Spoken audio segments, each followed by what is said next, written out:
EIGRP is an advanced distance vector routing protocol.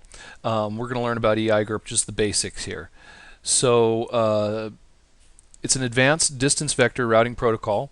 It's Cisco proprietary. It's Cisco created. It's run on Cisco routers. It was created to replace IGRP or IGRP, which was an earlier Cisco proprietary routing protocol.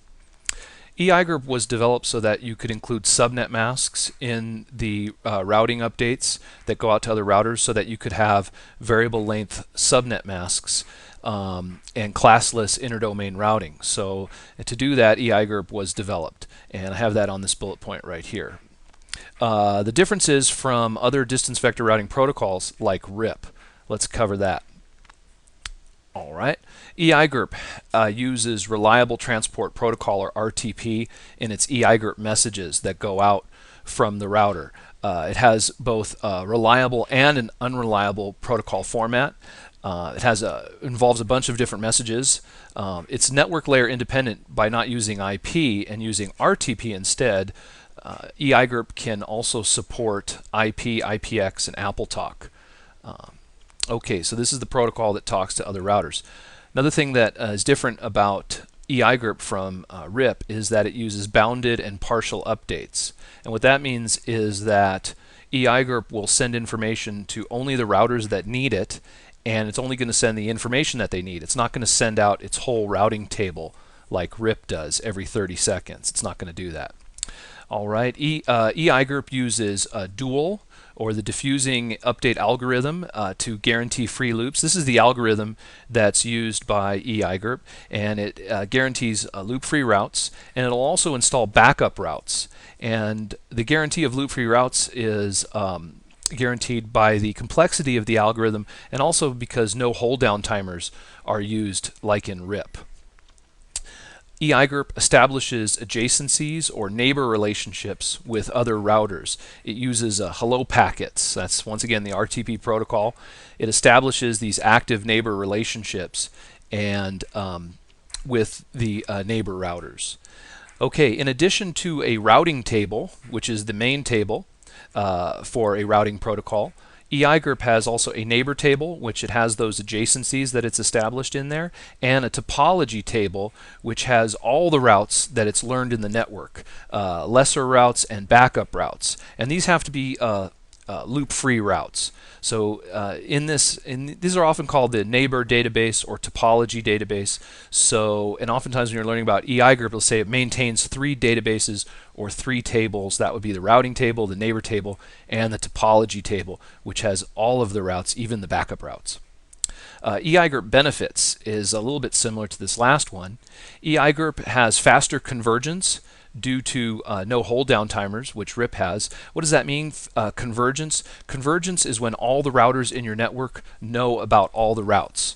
So if a route goes down, if other routers don't know that there's a route down, then the network is said to not be converged. And what you want to do is you want to have all the routers learn very quickly about any downed routes. So that's called convergence, and it's a lot faster with EIGRP.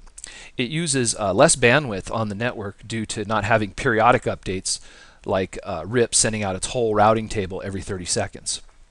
I put here, once again, it has bounded and partial updates. We've talked about that.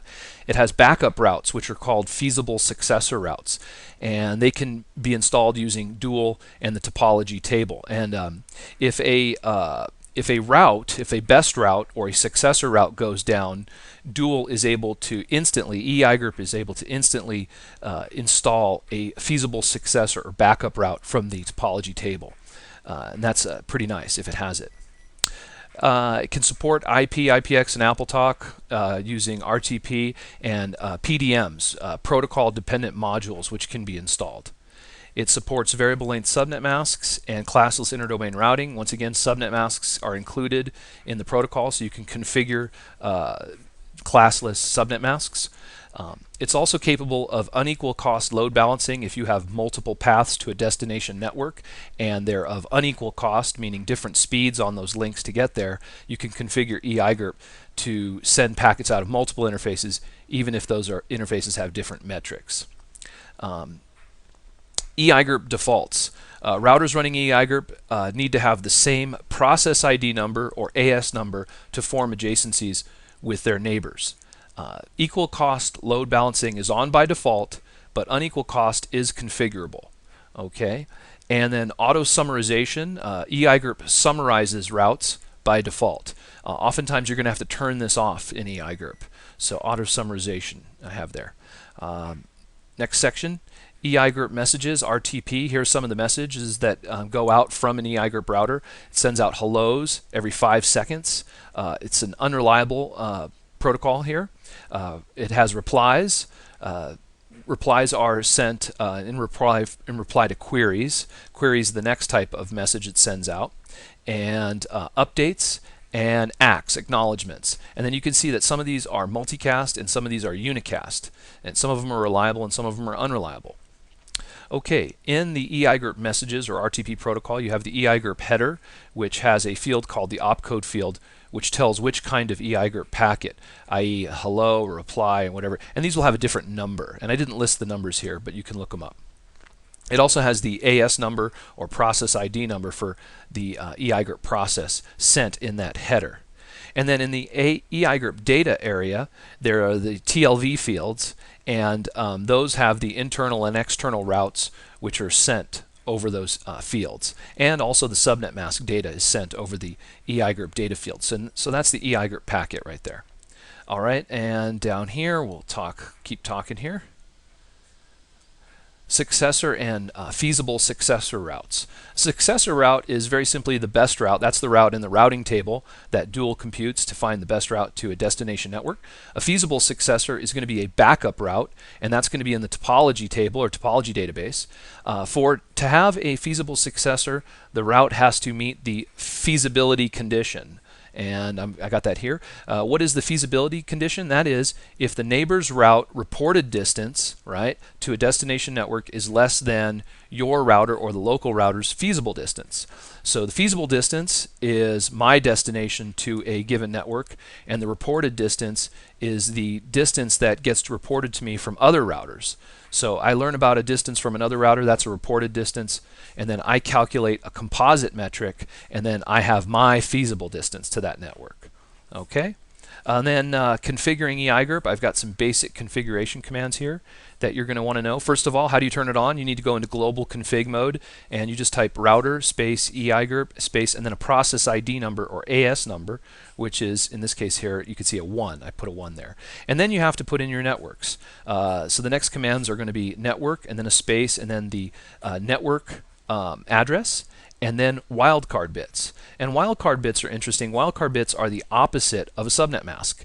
So if my subnet mask was 255.255.255.0, the wildcard bits would be 0.0.0.255. And how do you get that? Well, you just flip the ones and zeros. If you just change all the ones to zeros and all the zeros to ones, you'll get these. So here you can see I've got one for a 24-bit subnet mask. I've got basically a 24-bit wildcard bits. And then here it would be like a /30 subnet mask, and this is what the wildcard bits would look like in the /30. So then I've added a network, and then here you can also just add a network and not put a wildcard bits or subnet mask, and then EIGRP will assume it's going to be a classful wildcard bits or classful subnet mask. Okay, another important command is the no auto summary command, and that will turn off auto summarization by default. I've already said that the no auto summary command will turn off summarizing routes for EIGRP, and then the next command I put here is redistribute static. This will advertise default routes or static routes to other routers in the EIGRP AS, so autonomous system, or all the EIGRP routers have the same process ID. This is useful if you have a default route to like a 000 network with a 000 subnet mask, and you want to send out that static route, let other EIGRP routers learn about it. Then you'd use this redistribute static command.